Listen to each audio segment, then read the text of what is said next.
শুনে গেল।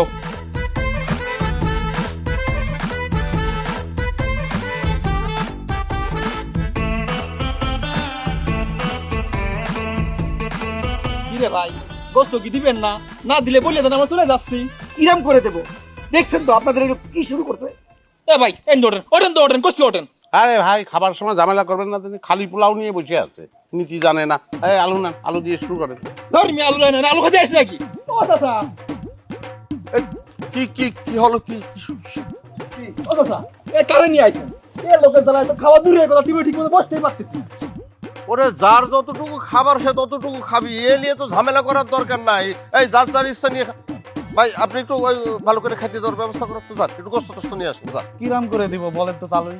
যা দিছি তার চেয়ে বেশি নষ্ট করছে, আর গামলা থেকে হাত দিয়ে দিয়ে গোস উঠে দিচ্ছে।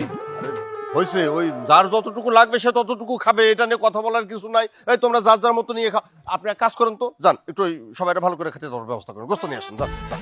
এ ভাই যান, ফেরত দেখে এক গামলা গোস্ত নিয়ে আসেন, যান তো যান।